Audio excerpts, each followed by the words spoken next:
Hi. All right. How I'm gonna start this one. Um, Based on the last video, I wanted to pose something else. So, yeah, so what is it? What do you mean? What do we mean by genuine communication? Well, people might think, okay, well, I'm expressing my emotions. I'm doing this and I'm doing that and I'm just saying my truth and all that stuff. Okay, yeah, that's true. Um, Particularly when it comes to like language learning. Sometimes we think communication is back and forth or like words are being said, right? But what people sometimes forget, or even I forget this, is it's the subtle things, the things beneath all that stuff. Like people will remember, right? You've heard this probably a lot of times for some of you or a lot of you, um, that it's not what we say that people will remember, it's how we say it and why we say it. So it's a person's energy, it's a person's intonation, it's a person's body language. That's also affected by their upbringing, you know. Um, so this brings me to a point where I want to pose a question that, you know, it because for me, I'm wondering, like, is there like how languages are affected by each other? When a person picks up one language, do they are they really picking it up? Are they picking up the nuances that have been in that sort of the behavior of that language for hundreds or thousands of years? So that's why some people might say like, "Oh, you don't speak my language. You don't speak this, whatever." But instead of doing that, you know, what if we actually picking up not only what we pick up from language, but vice versa, where people are picking up another person's uh you can say body language, facial expression, intonation, because that person came from a different culture. What if that's the case, right? If you think about, let's say, dialects, right? Um, all this stuff about, like, for example, like in the United States, how it is, like in Canada, right? Uh, so it's very different. Like, it's not the usual English, for example, anymore. Right? So you think about it, dialects affect each other, and so do other languages affect other languages. Even if it's something like a lingua franca, like English. Um, I don't know, people sometimes call it lingua franca, but the point is it's widely spoken, or widely used rather. Um, so what if that's how it's affecting English? And some people are actually, there's some people who are very like, they want it to be a little pure, what they feel it's going to be, while it's what they feel it should be. But more than this, I wanted to go into like, are we ready for, you know, when we're communicating, are we ready for understanding what's beneath what we feel it is? Like, sometimes there are people out there who, you know, well, it's just language, right? But is it? If we really process it and think about it, what is it, right? We sometimes take communication for granted. Pardon me. Frog in my throat, I suppose. Huh. Um, right, so what if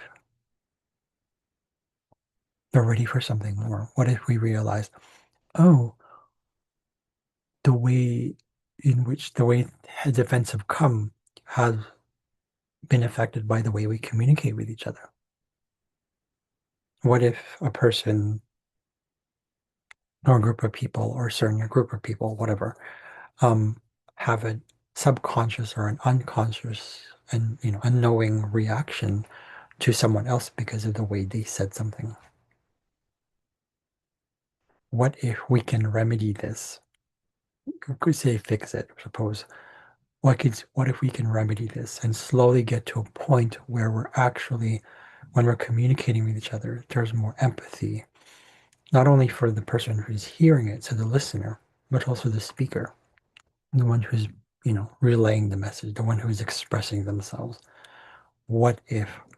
how we say it and why we say something is actually more important than what we say, right?